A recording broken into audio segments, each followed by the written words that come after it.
मित्रों नमस्कार। ज्ञान मास्टर माइंड में आपका स्वागत है। मित्रों, अभी हमने आपको बताया था कि जो हमारे इंसान हो, चाहे जानवर हो, नाग हो, गंधर्व हो, उनके पूर्वज महर्षि कश्यप थे।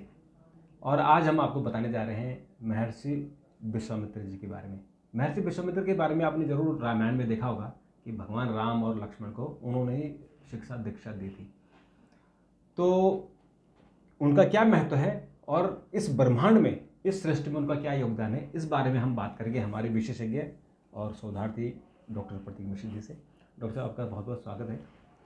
कल आपने बताया था कि जो ऋषि कश्यप हैं, कैसे उन्होंने इस सृष्टि की रचना की और जितने भी प्राणी इस धरती पर हैं वो सब उनकी संतानें हैं, चाहे वो इंसान है या जानवर है। आज आप बता रहे हैं महर्षि विश्वामित्र जी के बारे में। तो विश्वामित्र के बारे में के बारे में हमने मोटा मोटे तौर पे तो पढ़ा है, लेकिन डिटेल हमें नहीं पता। और हमारी आने वाली पीढ़ी है, हमारी जो युवा पीढ़ी है, उनको भी इनके बारे में पता नहीं होगा। तो थोड़ा उनका डिटेल बताइए। देखिए, विश्वामित्र एक साधारण ऋषि ही नहीं, वो एक महान योद्धा थे, एक राजा थे, एक महान तपस्वी थे, और उससे भी बढ़कर वो स्पेस साइंस के एक बहुत बड़े वैज्ञानिक थे। मतलब सनातन धर्म के लिए उनका योगदान जहाँ वेदों में की रचना में, और इससे भी बढ़कर उन्होंने गायत्री मंत्र, जिसको आज बच्चा बच्चा जाप करता है, वो गायत्री मंत्र जो है उसकी रचना भी विश्वामित्र जी ने ही की थी। लेकिन इसके साथ ही साथ उन्होंने आज के जो वैज्ञानिक हैं उनको एक राह भी दिखाई थी, और उससे जुड़ा बड़ा रोचक प्रसंग है। और मैं उसको बताऊंगा कि वो किस तरीके से सारे साइंस के सिद्धांत, जो आज सिद्धांत चल रहे हैं, वो सारे सिद्धांत उनको पता थे। तो आप ये मान के चलिए कि राजा विश्वामित्र, महर्षि विश्वामित्र राजा से जो महर्षि बने, उसके पीछे भी एक रोचक कहानी है, लेकिन उनकी समाज को एक बहुत बड़ी देन है। अमूमन जो ऋषि हमारे होते हैं वो ब्राह्मण होते हैं, लेकिन एकमात्र ऐसे ब्रह्म ऋषि हैं जो सप्त ऋषि में भी इनका दर्जा है और ब्रह्म ऋषि में भी दर्जा है, कि जो क्षत्रिय थे और राजा थे, और बहुत प्रतापी राजा थे, और सब छोड़ छाड़ के वो ऋषि बन गए। उसके पीछे एक कहानी है, ऐसे ही नहीं बन गए जी। ये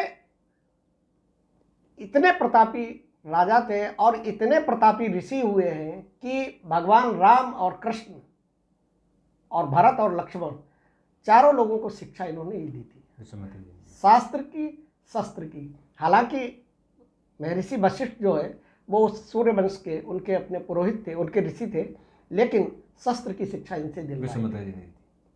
और महर्षि वशिष्ठ और विश्वामित्र के बीच में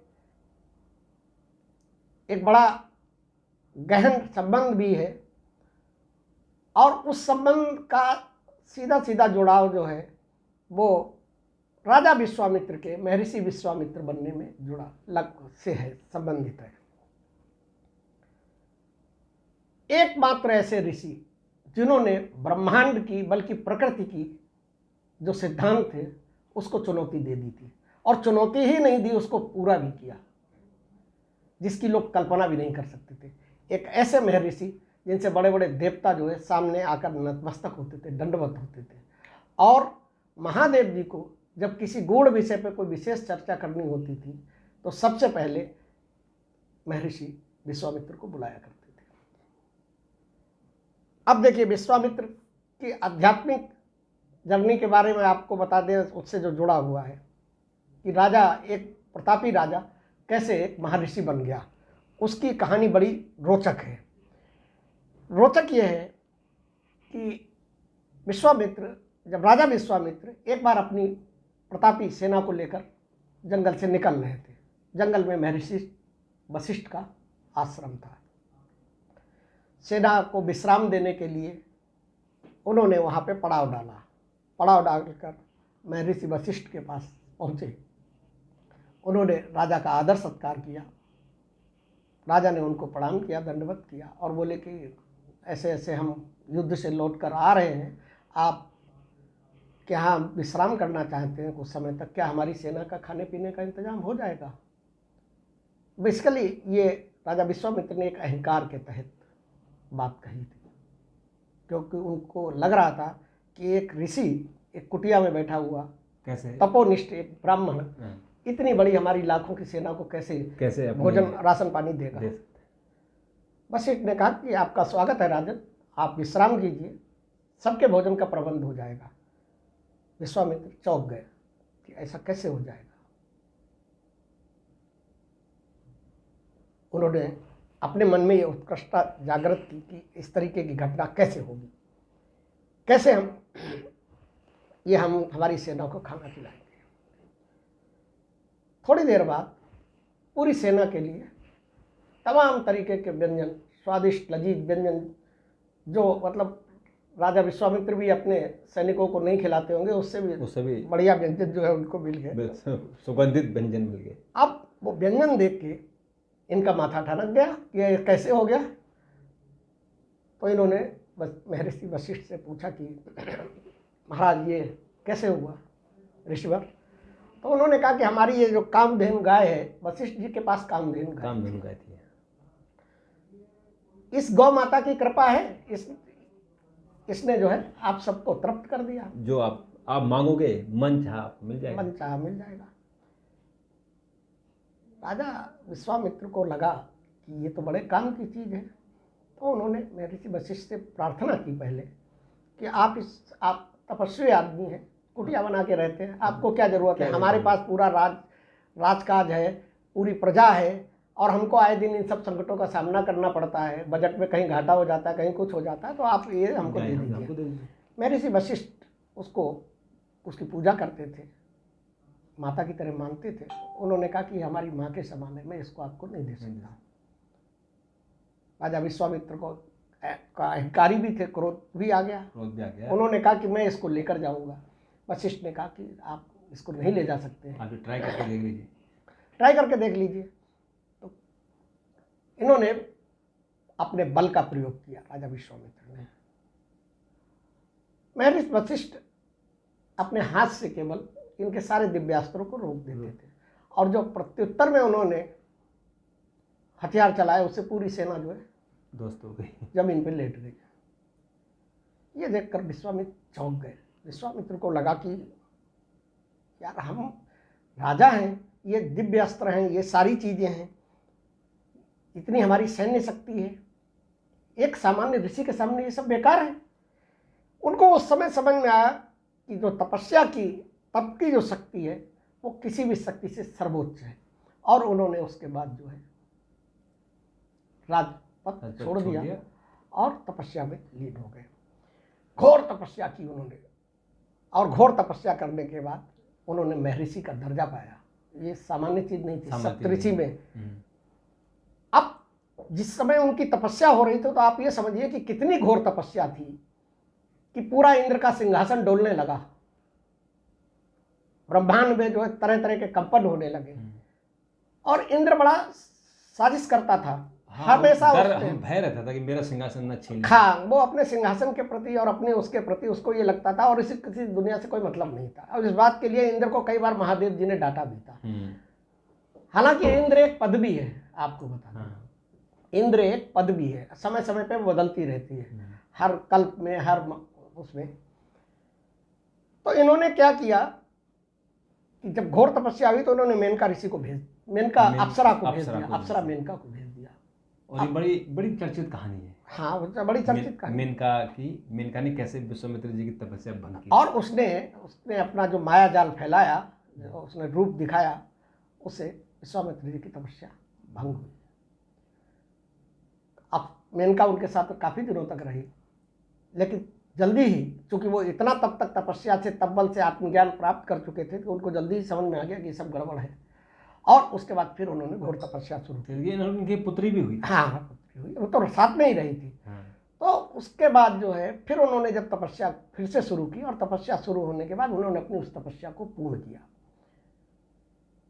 तपस्या उनकी इतनी कठोर थी कि उन्होंने वो शक्ति हासिल कर ली थी जिसमें कि वो सशरीर मनुष्य को स्वर्गलोक भेजने की क्षमता उनके अंदर आ गई थी।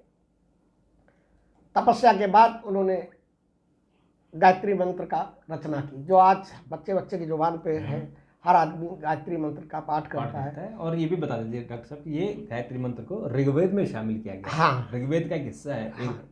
ये जो है एक रुचि वो है, एक श्लोक है जो आज घर घर में है।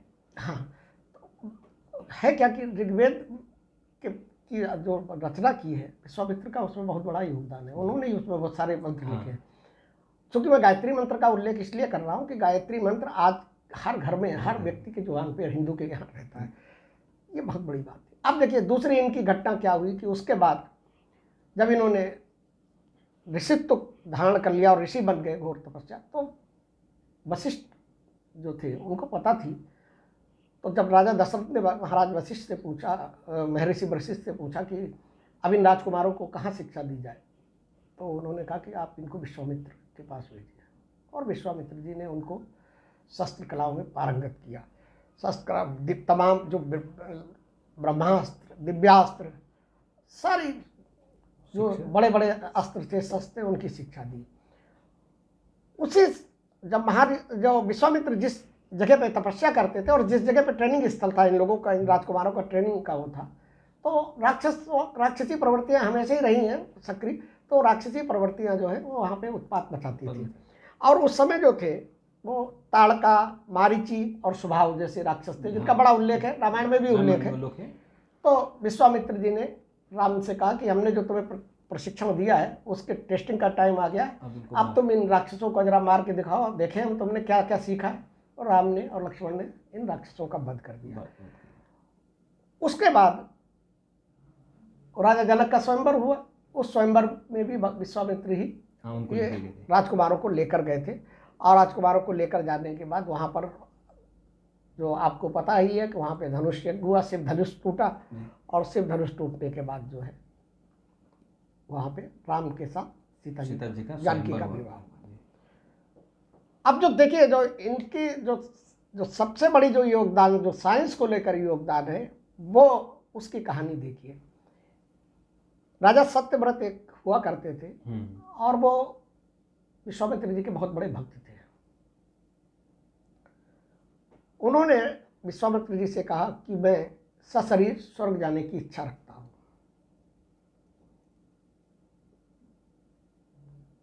महर्षि विश्वामित्र ने कहा कि देखिए, सामान्य ये प्रकृति का नियम है कि सशरीर कोई भी आदमी स्वर्ग नहीं जाता है,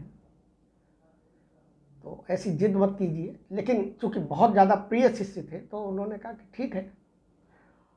और विश्वामित्र जी के मन में भी ये था कि इस इंद्र से बदला लिया जाए, क्योंकि इसने हमारी जो है तपस्या भंग की थी, तपस्या मेनका को भेज के भंग की थी। तो उन्होंने, महर्षि ने अपने तपोबल से राजा सत्यव्रत को पृथ्वी से ऊपर उठाना शुरू किया। और उठाते उठाते उठाते उठाते उस स्तर से तक ले गए जहाँ से पृथ्वी का गुरुत्वाकर्षण खत्म हो गया। और खत्म होने के बाद जो है वो सीधे स्वर्ग की तरफ। अब जैसे ही वो स्वर्ग की तरफ स्वर्ग के दरवाजे पे पहुंचे, इंद्र का सिंहासन डोलने लगा कि अगर ऐसे सब आने लगे तो यहाँ तो सारे मनुष्य आ जाएंगे। ये विश्वामित्र जी तो कम से कम एक तो शुरुआत होगी ना। जैसे कि एक मतलब हम अगर चंद्रमा पे एक बार एक सैटेलाइट भेज देते हैं तो फिर कहीं तो उसके बाद फिर अमेरिका ने भेजा, तो रसिया ने भेजा तो चीन ने भेजा और भारत ने भी भेज दिया, तो एक ये होड़ सी लग जाएगी। अब विश्वामित्र आए दिन भेजेंगे तो यहाँ तो जगह नहीं रहेगी। तो वो घबरा गए। अपनी देव सभा में, इंद्र सभा में बैठे हुए थे, सारे देवगण बैठे हुए थे वहाँ पे, सूर्य, अग्नि, वायु सब।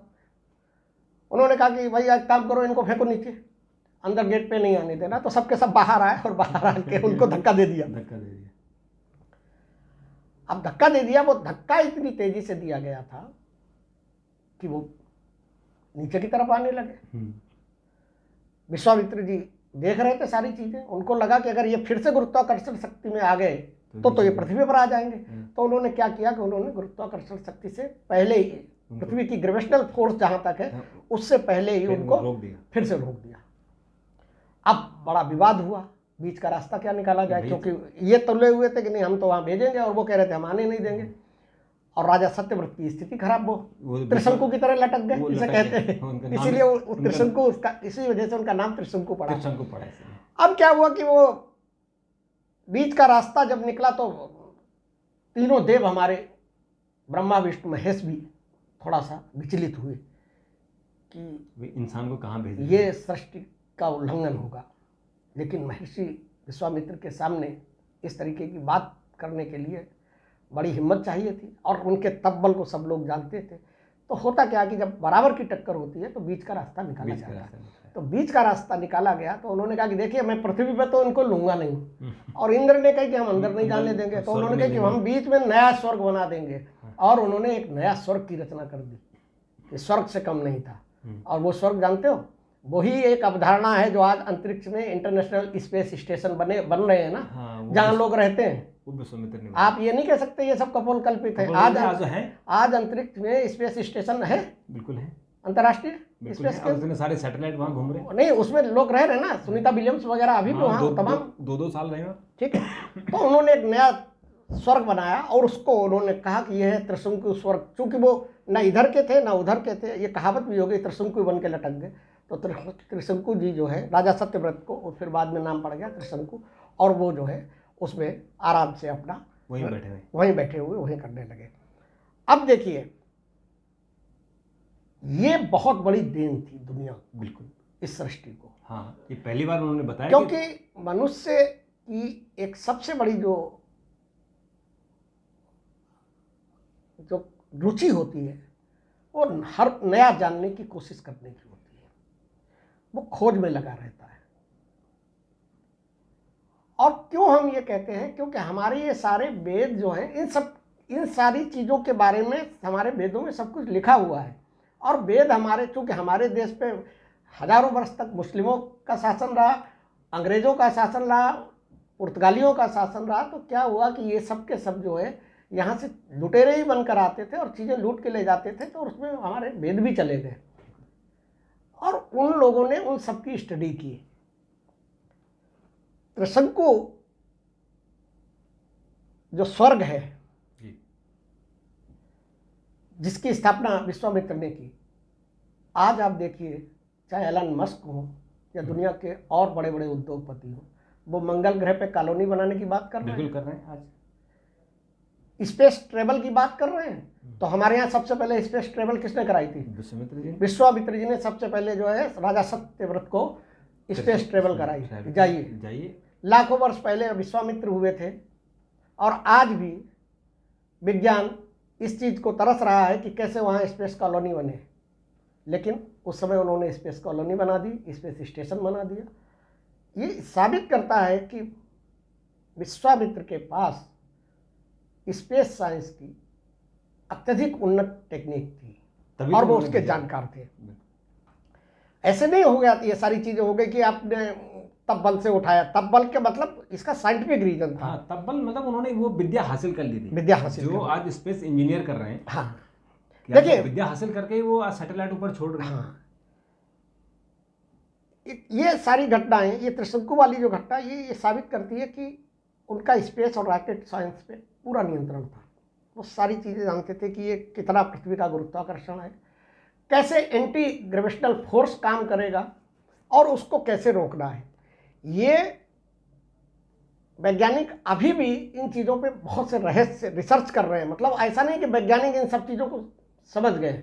वैज्ञानिक जिन चीज़ों पे रहस्य कर रहे हैं, उन सारी चीज़ों को वो पहले ही सब कुछ कर चुके थे, और वो अभी भी विज्ञान, मैं तो ये मानकर चलता हूँ कि उन्हीं सबसे जो है संदर्भ लेके रेफरेंस, क्योंकि देखिए विज्ञान के अंदर कोई भी खोज होती है तो एक रेफरेंस पर होती है। मैं कई बार इस चीज़ को कहता हूँ कि विज्ञान ने कोई चीज़ पैदा नहीं की, पैदा सब कुछ प्रकृति ने की। वो सिर्फ मॉडिफाई करते हैं, या उसमें छुपे हुए जो रहस्य हैं उसको खोजते हैं। हाँ, नहीं, हमें दिखते नहीं, वो खोजते हैं जो ऑलरेडी है। हाँ, जिसकी उत्पत्ति जो है वो नेचर ने की है, उत्पत्ति हो चुकी है।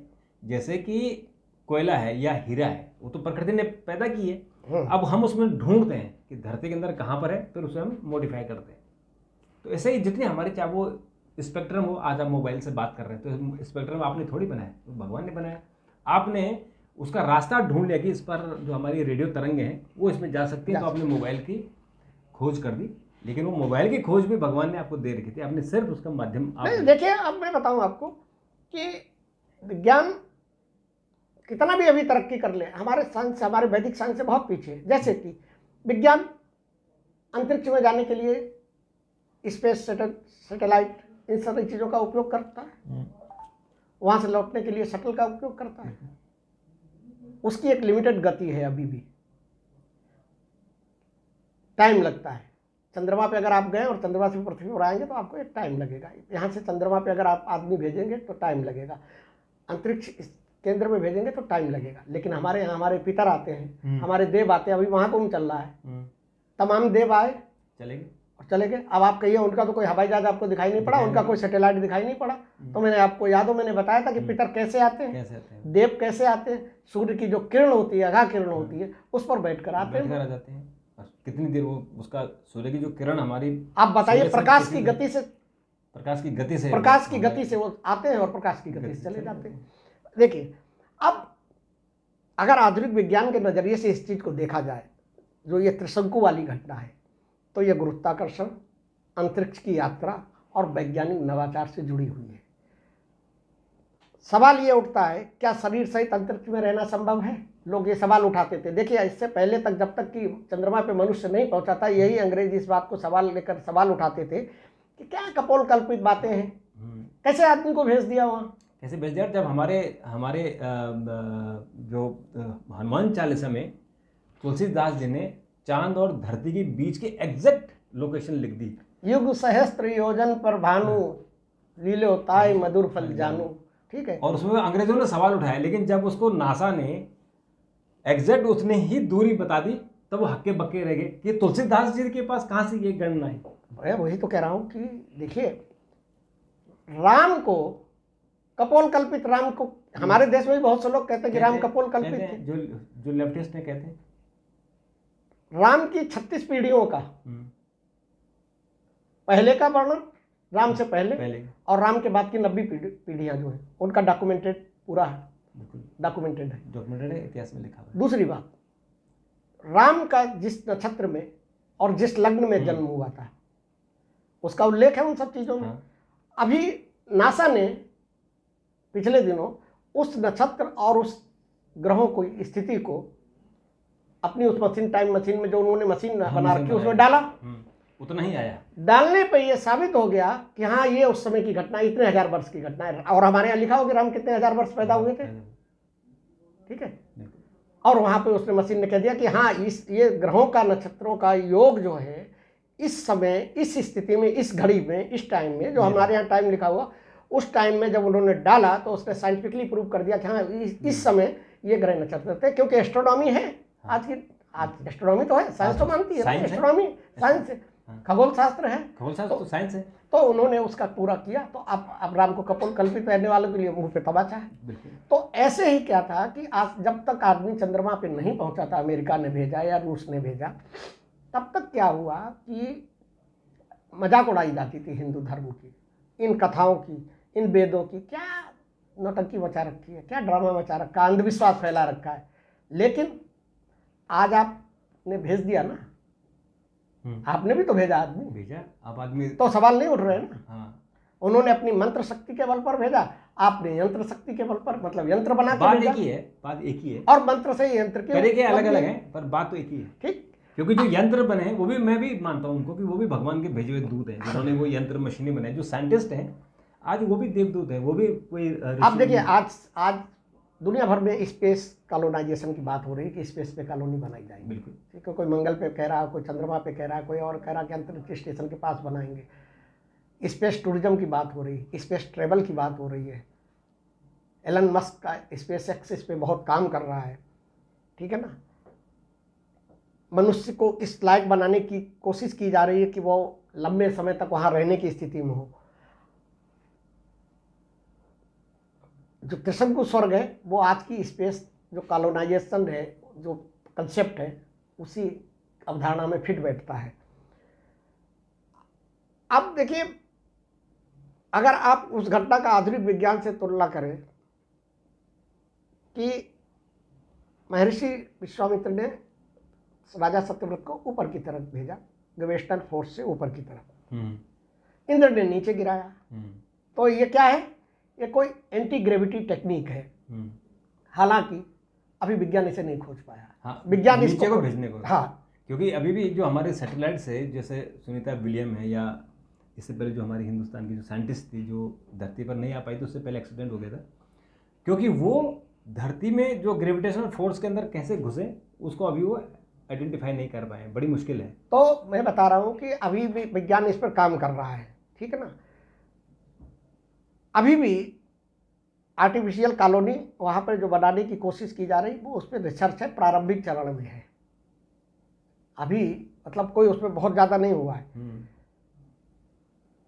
अब देखिए, रॉकेट को जब हम भेजते हैं, रॉकेट से ही जाता है ना कुछ स्पेस में, तो उसके लिए लॉन्चर होता है। तो विश्वामित्र जी ने भी उस समय एक लॉन्चर बना रखा था, उससे सत्यव्रत को जो है ऊपर भेज दिया। तो मेरा कहने का मतलब ये कि हमारे प्राचीन जो ऋषि थे, मुनि थे, वो केवल ज्ञान का ही भंडार नहीं थे, उनके पास विज्ञान भी बहुत ज़्यादा थी, विज्ञान का भी अथोया भंडार था। और वो उनका ज्ञान और वो विज्ञान और उनका जो चिंतन, उनकी रचनाएं मानव सभ्यता को ऐसी देन है जो किसी दूसरे धर्म में नहीं मिलती है। और उसको साक्षात हमारा जो आयुर्वेद है वो 5वां वेद है, और वही आज जो जितना बड़ी साइंस कम्युनिटी है, साइंस है, वो आयुर्वेद पर निर्भर है, यानी आयुर्वेद से ही वो इंस्पायर है। और नहीं, देखिए, तो मैं हमारे बताऊं हाँ, ये तो आपको, चाहे अंग्रेज हो, चाहे कोई भी हो, अमेरिका हो, लंदन हो, सब ने इस बात को स्वीकार किया है कि आयुर्वेद, जो हमारा आयुर्वेद है, 5वां वेद है, उसमें इस जो बातें लिखी गई हैं वो सच हैं, और हमने उनसे प्रेरणा ली है। आप देखिए एक चीज समझ लीजिए, ये जो कथा है इसको आप धार्मिक दृष्टिकोण से मत जोड़िए, इसको इस दृष्टिकोण से देखिए कि वैदिक प्राचीन सब काल में वैदिक साइंस और हमारे ऋषियों का चिंतन कितना उन्नत था, कितना टेक्निक और नवाचार उनका आगे था। तो ये मतलब उस अवधारणा को संकेत देती है। बिल्कुल। तो आज हमने विश्वामित्र जी के बारे में, और ये तो आपको जानकर बड़ी हैरानी होगी कि सबसे पहले स्पेस साइंटिस्ट वो विश्वामित्र जी थे, और उन्होंने जो सैटेलाइट भेजा था, यानी त्रिशंकु को, राजा सत्यव्रत को भेजा था, वो आज भी त्रिशंकु लटक रहे हैं। और ये कहानी आज की नहीं है, वो ऋग्वेद की। अरे धीरे धीरे विज्ञान जो है ना, उनकी विज्ञान खोज वहाँ कर लेगा पहुँच गया। उस स्टेशन की। हाँ, और विज्ञान ने वहाँ पहुँचा है। जितने सैटेलाइट हैं वो वही उसी एरिया में है जहाँ विश्वामित्र जी ने त्रिशंकु को भेजा था, उसी एरिया में आज सैटेलाइट है, और वहीं स्पेस सेंटर भी बन रहे हैं। और जो हमने अभी अपना गगनयान भेजा है वो भी वहीं है, वो पृथ्वी की ग्रेविटेशनल फोर्स के बाहर है। तो ये तो साइंस है, साइंस अब बता रहा है। क्योंकि अभी आपके पास टेक्नोलॉजी आ गई है, इक्विपमेंट्स आ गए हैं, आप देख सकते हैं। उसमें इक्विपमेंट नहीं थे, नहीं देख सकते हैं, तो सिर्फ जो जिनके पास दिव्य शक्ति थी, यानी जो ऋषि मुनि थे, वही देख पाते थे। देखिए, मैं एक चीज़ आपको यहाँ एक लाइन में बताऊँ, हमारा दुर्भाग्य क्या है कि हमारे ही देश के अंदर हमारे ही सनातन धर्म के लोग हमारी इन विद्वानों की, इन ऋषियों की तमाम जो टेक्निक है, जो उनका ज्ञान है, जो उनकी क्षमताएं हैं, उस पर सवाल खड़े करते हैं। पश्चिम के देश के जो वैज्ञानिक हैं वो सवाल नहीं खड़ा करते, वो इसके पीछे लग जाते हैं रिसर्च करने में।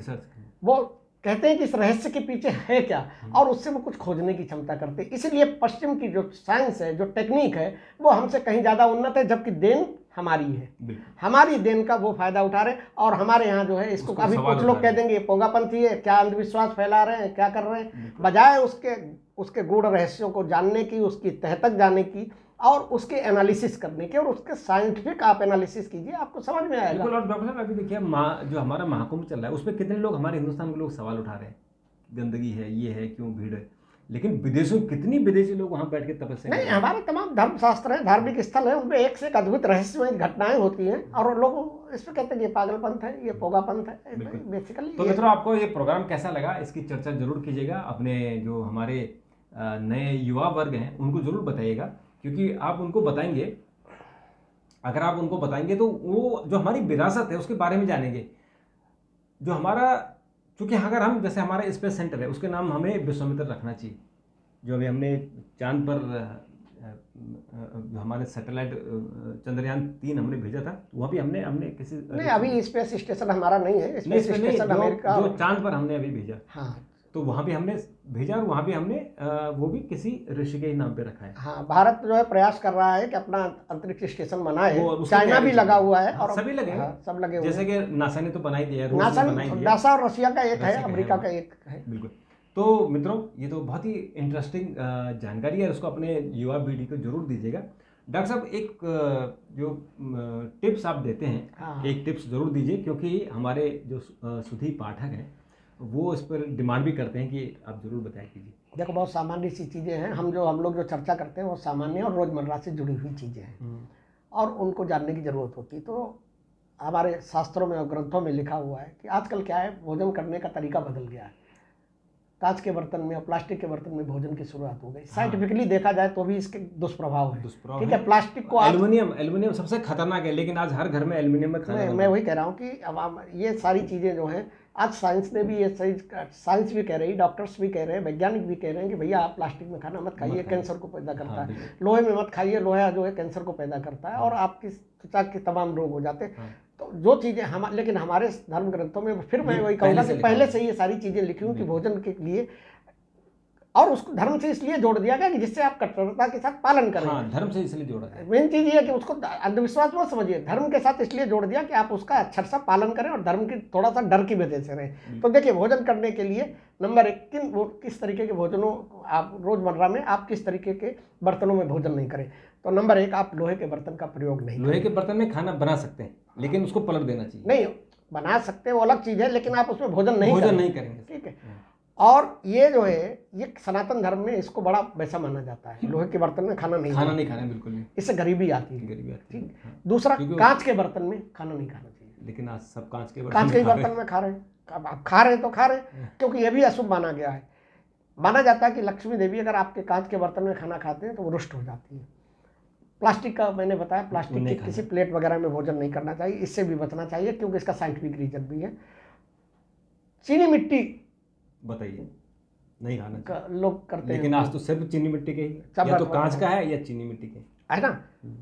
ऐसे ही 5वीं जो धातु है वो कांसा है। कांसे में हमको जो है कोई खाना नहीं खाना चाहिए। ये सब खाने से एक तो हमारे शरीर पे इसका विपरीत प्रभाव पड़ता है, दूसरे अगर वास्तु और ज्योतिष के हिसाब से देखो, जो हमारे हिंदू धर्म की जो सनातन संस्कृति है। फिर क्या बचा? फिर हम किस में खाएं? मतलब हमारे जो पहले के पुराने के लोग थे वो तो पत्तल में खाते थे। नहीं, देखिए, वो पत्तल में खाना तो वो संभव नहीं है। हाँ, आज की डेट में नहीं है। पहले आपको याद हो, पहले के लोग जो है खाना फूल के बर्तन में खाते थे। मुझे अपने पिताजी की याद है कि उनको अगर स्टील की थाली में खाना दे दो तो वो नाराज हो जाते हैं। फूल की थाली में खाना खाया करते। हाँ, पर राजा महाराजा चांदी के बर्तनों में खाते थे, जो और बड़े लोग जो होते थे वो चांदी के बर्तनों में खाते थे।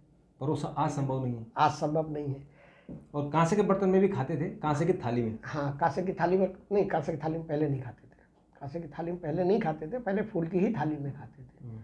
तो अब क्या है कि अब मतलब आप कोशिश कीजिए कि आप फूल की थाली ले आइए, कोई दिक्कत नहीं, अभी भी मिलती है, उस पर खाइए। नहीं खाना है तो आप स्टील पे खा लीजिए, वो भी थोड़ा प्यूरिफाइड है, उसको चांदी से के बराबर माना गया है। हाँ, थोड़ा सा प्यूरिफाइड है। ना वो लोहा है और ना वो सिल्वर है। हाँ, तो आप लेकिन लोहे में मत खाना खाइए, प्लास्टिक में मत खाइए, और कोशिश करिए कि कांच को भी बचाएं। ये जरूरी चीज़ है। बिल्कुल। तो अब इस पर और अध्ययन अगर आप चाहें, अगर आप कमेंट करें तो उसमें हम आपको और भी स्पष्ट तौर पर और भी चीज़ें बता सकते हैं। हाँ, इसका साइंटिफिक पूरा डिटेल में फिर बता देंगे। बिल्कुल। तो डॉक्टर साहब, आपने बात की, आपका बहुत बहुत धन्यवाद। और मित्रों, चैनल को आगे बढ़ाइए, सब्सक्राइब कीजिए और युवा पीढ़ी को जरूर भेजिए। तो आज इतना ही, कल एक और वीडियो के साथ आपके साथ उपस्थित होंगे, तब तक के लिए नमस्कार।